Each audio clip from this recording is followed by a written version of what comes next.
742 வரிகள், 18,864 வார்த்தைகளை கொண்டது இந்த திருவாசகம். இந்த திருவாசகம் நமக்கு இறைவனால் அளிக்கப்பட்ட முத்திக்கு பொக்கிஷமான திருமுறை இந்த திருவாசகம். இந்த திருவாசகத்தினுடைய ஒட்டுமொத்த சாரத்தையும் நீங்கள் கடைந்து எடுத்தது பிறகு 3 வழிகளில் தான் இறைவனை அடையுமாறு மணிவாசக பெருந்தகை இதிலே சொல்லியிருப்பார். ஒன்று, அவன் இருக்கும் இடத்தில் நாம் சென்று அடைவது. அது நம்மளால் என்னால் இயலாத காரியம், ஒருவேளை உங்களால் இயலக்கூடிய காரியமாக இருக்கலாம். அதனால் அவன் இருக்கும் இடத்தில் நாம் சென்று அடைய முடியாத ஒரு பிறவியை நாம் எடுத்து விட்டோம். உலக இன்பத்திற்காக பிறந்து அதிலே சுழன்ற பிறகு ஏதோ பாதையிலே இந்த திருவாசகத்தை தொடக்கூடிய ஒரு பாக்கியத்தை நாம் பெற்றிருக்கிறோம். அவன் இருக்கும் இடத்தில் நாம் சென்று அடைய முடியாது.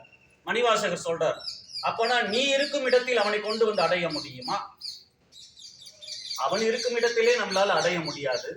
அப்ப நான் இருக்கும் இடத்தில் எப்படி இறைவனை வந்து அடைய வைப்பது? அதற்கு வழி சொல்கிறார். எங்கெல்லாம் நீ திருவாசகத்தை தொட்டு ஓதுகிறாயோ அங்கெல்லாம் நீ இருக்கும் இடத்தில் சிவபெருமான் ஓடி வந்து உன்னுடைய கருணையை வாரி வழங்கக்கூடிய சக்தியை தரக்கூடிய தன்மை கரு. அப்ப இது இரண்டும் இல்லையா? எனக்கு திருவாசகம் தெரியாது, திருவாசகம் முற்றோதல் என்றால் என்ன என்று தெரியாது, அப்ப அடியனெல்லாம் எப்படி இறைவனோடு அடைய வேண்டியது என்று ஒரு கேள்வியை மணிவாசக பெருந்தகையிடம் கேட்டால், 3வது ஒரு வழியாக மணிவாசக பெருந்தகை நமக்கு சொல்கிறார். இது இரண்டும் இல்லை என்று சொன்னாலும் கூட பரவாயில்லை, அடியார் திருக்கூட்டத்தில் ஒரு திருட்டுத்தனமாவது நீ வந்து கலந்து விடு. அந்த அடியார் திருக்கூட்டத்தில் ஒருவனாக நீ இருந்துவிட்டால் இறைவனுடைய அடையக்கூடிய பாதை உனக்கு எளிதாக கிடைத்துவிடும் என்று மணிவாசக பெருந்தகை சொல்கிறார்.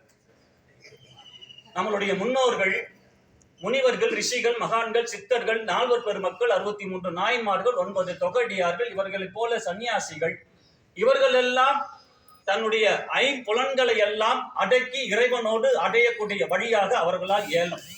ஏன்னா பிறக்கும் பொழுதே அவர்கள் எல்லாம் அந்த 5 புலன்களை அடக்கக்கூடிய பிறவிகளாக அவர்கள் பிறக்கின்றார்கள். பிறக்கும் போதே ஞானவான்களாக பிறப்பது, பிறக்கும் போதே இறைவனால் கருணையினால் கிடைக்கக்கூடிய இப்படி துறவிகளாக பிறப்பது, இப்படியெல்லாம் கிடைக்கக்கூடிய பிறவி எல்லாம் பிறக்கும் தன்மையிலே கிடைப்பதனால் அவர்களால் எளிதாக இறைவனோடு அடையக்கூடிய தன்மையை பெற முடியும். இப்ப நாமக்கெல்லாம் அப்படி கிடைக்குமா என்று கேட்டால் நிச்சயமாக நமக்கு அப்படி கிடைப்பதற்கான வாய்ப்புகள் இல்லை. அப்ப நாமெல்லாம் எப்படி இறைவனுடைய கருணையை பெறுவது, இறைவனை எப்படி நாமெல்லாம் உணர்வது? அது மணிவாசக பெருந்தகை சொல்கிறார். இந்த 51 பதிகங்கள்ல பல 51 சூட்சமங்களை அடக்கித்தான் நம்ம 51 பதிகங்களை நமக்கு கொடுத்திருக்கிறார்.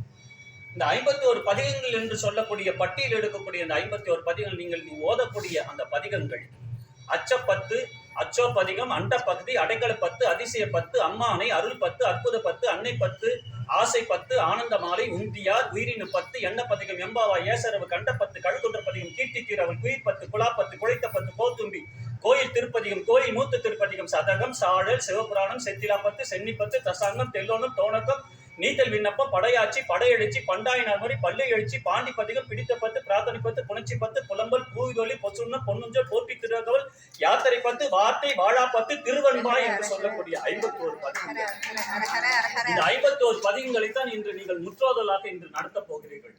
இந்த முற்றோதலை முதலிலே துவக்கியவர் மணிவாசக பெருந்தகை 3ஆம் நூற்றாண்டிலே ஆயில்யம் நட்சத்திரம் இரவு அன்று அந்தனர் உருவிலே சிவபெருமான் அந்த தில்லையிலே வந்து, நீ அங்கங்கே ஓதினாயே அதையெல்லாம் மொத்தமாக பாடு என்று சொல்லும் பொழுது அந்த இரவு முதல் இந்த பிரபஞ்சத்தில் ஒரு முற்றோதல் நடந்திருக்கிறது என்று சொன்னால், மணிவாசக பெருமான் திருவாய் மலர சிவபெருமான் அந்தனராய் வந்து அதை முழுமையாக எழுதி திருச்சிற்றம்பலத்தான் எழுதியது என்று கையொப்பமிட்டது திருவாசகம். அந்த முதல் முற்றோதல் மணிவாசக பெருமானுடைய திருவாயால் மலர்ந்த அந்த இரவு ஆயில நட்சத்திரம் அன்று, அதைத்தான் இன்று நாம் எல்லாம் செய்து கொண்டிருக்கிறோம். இந்த முற்றோதலை நீங்கள் ஓதும் பொழுது உங்கள் திருவாயிலிருந்து வரக்கூடிய வார்த்தைகள் எல்லாம் எம்பெருமான் மணிவாசக பெருமானே உங்களுக்குள்ளே இருந்து வெளிப்பட்டு ஒளியும் ஓசையுமாய் வெளிப்படுத்தக்கூடிய முற்றோதலாய் அது அமைய வேண்டும். மணிவாசக பெருமான் ஓத சிவபெருமான் எழுத என்று சொல்லக்கூடிய அதே நிலையில் நாம் திருவாசகத்தை முற்றோதலிலே ஓதும் பொழுது ஏன் நம்மளுடைய ஆன்மா உருகுவதில்லை? ஏன் நமக்கு கண்ணீர் பெருகுவதில்லை? பாடலாய் நாம் படிக்கக்கூடிய தன்மையைத்தான் இந்த ஜீவாத்மா இந்த தேகத்தை கொண்டு பிறந்திருக்கிறதே தவிர, திருவாசகத்தை ஓதும் பொழுது கண்ணீராக வரக்கூடிய தன்மையை, உருகும் தன்மையை நம்மளுடைய ஜீவாத்மா இந்த தேகத்துக்கு கொடுப்பதில்லை. ஏன் அது நமக்கு கொடுப்பதில்லை? ஏன் நமக்கு அந்த உணர்வுகள் கிடைப்பதில்லை?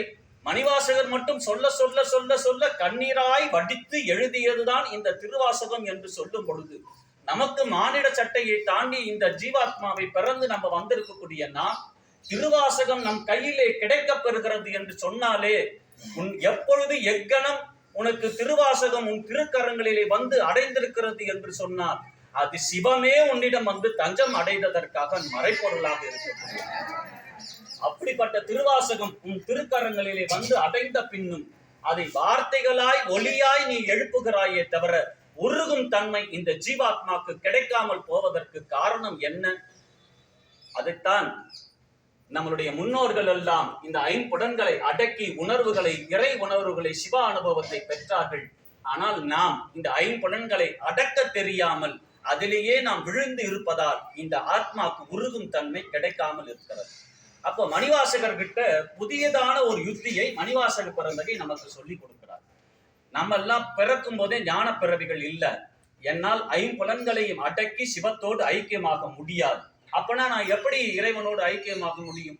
நம்ம மணிவாசகரிடம் ஒரு கேள்வி கேட்கும் பொழுது அது மணிவாசகர் தந்த பதில் எப்படி சூட்சமமாக ஆசை 10 என்ற 25வது பதிகமாக இருக்கக்கூடிய பதிகத்திலே சூட்சமமாக நமக்கு சொல்கிறார். நீ அடக்கி அதை ஐம்புலன்களை அடக்கி உன்னால் இறைவனோடு அடைய முடியாது. அப்படி என்று சொன்னால் இந்த ஐம்புலன்களுக்கும் அடியேன் என்ன சொல்ல வேண்டும்? ஐம்புலன்கள் என்றால் என்ன? கண்கள், மூக்கு, வாய், 2 செவிகள், கழுத்துக்கு கீழே இருக்கக்கூடியது மெய் என்று ஐம்புலன்களாக நம்மளுடைய முன்னோர்கள் பிரித்து கொடுத்தார்கள். இப்ப இந்த ஐம்புலன்களையும் அடக்கி இறைவனோடு ஐக்கியமாக முடியாது. அப்படி என்றால் என்ன செய்யலாம்? மணிவாசகர் ஆசை 10ல 10 பாடல்கள். அந்த 10 பாடல்களையும் நீங்கள் பார்ப்பீர்கள் என்று சொன்னால் இந்த ஐம்புலன்களையும் சிவத்திடம் தேடுமாறு ஆசையை வளர்த்து நீ அடக்கி ஆள உன்னால் முடியாது.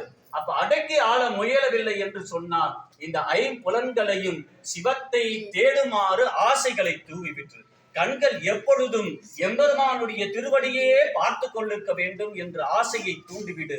இந்த நான் எப்பொழுதுமே நமசிவாய மந்திரத்தையும் திருமுறைகளையுமே ஓத வேண்டும் என்ற ஆசையை நீ இந்த நாவுக்கு கொடுத்து விடு. இந்த செவிகள் எப்பொழுதுமே சிவத்தை மட்டுமே கேட்கக்கூடிய செவிகளாக இருக்க வேண்டும் என்ற ஆசையை நீ தூவிவிட்டால், இந்த மெய் எப்பொழுதும் அவனையே தொழக்கூடிய மெய்யாக இருக்க வேண்டும் என்ற ஆசையை நீ தூண்டிவிட்டால், இந்த உறுப்புகள் எல்லாம் அது உருகும் தன்மையை பெற்று சிவத்தோடு அடைவதற்கு அந்த ஐம்புலன்களே உனக்கு உதவிகரமாக மாறிவிடுமா. அதைத்தான் ஆசை 10லே சொல்வார். அந்த ஆசை 10ல நீங்கள் முழுமையாக பார்ப்பீர்கள் என்று சொன்னால், ஆசையை எதை ஆசைப்பட வேண்டும்? இந்த உறுப்புகள் எல்லாம் சிவத்தை அடையுமாறு ஆசையை கூறிவிட வேண்டும். நீங்கள் இந்த முற்றோதலில் நடந்து கொண்டிருக்கக்கூடிய அடியார் பெருமக்களே, உங்கள் அத்தனை பேர் திருவடியிலும் வணங்கி ஒரே ஒன்று கேட்கிறேன்.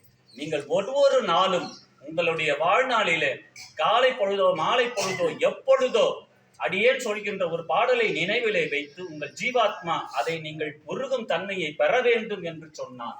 ஆசை 10 25வது பதிகத்தினுடைய 8வது பாடல். அந்த 8வது பாடலிலே நீங்கள் எடுத்து ஒவ்வொரு நாளும் அந்த பாடலை மட்டும் நீங்கள் ஓதிக்கொண்டு வந்திருந்தால் உங்களுடைய ஆன்மா உருகும் தன்மையை நீங்களே உணரக்கூடிய சக்தியை நீங்கள் பெறுவீர்கள். கையால் தொழுதும் கடல் சேவடிகள் கழும தழுவி கொண்டு எய்யாது என்ற தலைமேல் வைத்து எம்பெருமான் பெருமான் என்று ஐயா என்றன் வாயால் அரற்றி அடல் சேர் மெழுகு ஒப்ப ஐயா கரசே ஆசைப்பட்டு கண்டாய் அம்மானே. இந்த பாடல் நீங்கள் ஒவ்வொரு நாளும் ஓத ஓத ஓத இந்த உறுப்புகள் எல்லாம் சிவத்தை தேடுமாறு ஆசைப்படக்கூடிய தன்மையை பெற வேண்டும், பெற்றுவிடும். இந்த பாடல் மனம், மொழி, மெய்களால் இறைவனை தொடர்ந்தால்தான் நம்ம அந்த இறை உணர்வு கிடைக்கும். இந்த பாடல் விளக்கம் சொன்னால் அதுக்கு 1/2 மணி நேரம் ஆகிவிடும். அதனால் அதற்குள்ளே செல்லாமல் இந்த பாடல் மனம், மொழி, மெய்களால் உருகும் தன்மையை பெறக்கூடிய பாடலாக அமைந்தது. இந்த ஆசை 10 பாடலை ஒவ்வொரு கணப்பொழுதும் ஒவ்வொரு நாளும் மறவாமல் உங்களுடைய சிரத்திலே வைத்து அந்த பாடலை நீங்கள் ஓதுவீர்கள் என்று சொன்னால் அந்த பாடல் உங்கள் ஆத்மாவை உருக்கும் தன்மை. அதுக்கப்புறமா நீங்க திருவாசகத்தை பாடும்போது உங்களை அறியாமல் உங்கள் கண்களிலிருந்து நீர் மல்கக்கூடிய தன்மையை நீங்களே உணரக்கூடிய தன்மை இந்த பாடல் உங்களுக்கு மணிவாசகர் தந்து அருளிருக்கிறார் என்று சொல்லி அந்த பாடலை உங்களுடைய ஒவ்வொரு நாளும் உங்கள் திருவாயால் அதை மலர்ந்து அந்த பாடலை நீங்கள் ஓத ஓத ஓத அந்த உணர்வுகளை, இறை உணர்வுகளை, சிவா அனுபவத்தை, இறை அனுபவத்தை நீங்கள் பெறுவீர்கள். அதுவே இந்த ஜீவாத்மா பயணத்துக்கான தொடக்கமாக உங்களுக்கு அமையும் என்று சொல்லி பல விளக்கங்களை சொல்வதற்கு நேரம் இல்லை. இதுவே மிக நேரமாக விட்டதால் காரணத்தினால் மீதி பதிகமோ பாடலை எதையும் சொல்ல முடியாத இடத்திலே இருக்கக்கூடிய அடியே, நீங்கள் எல்லாம் திருவாசக முற்றோதல் நிறைவு பெற்ற பின்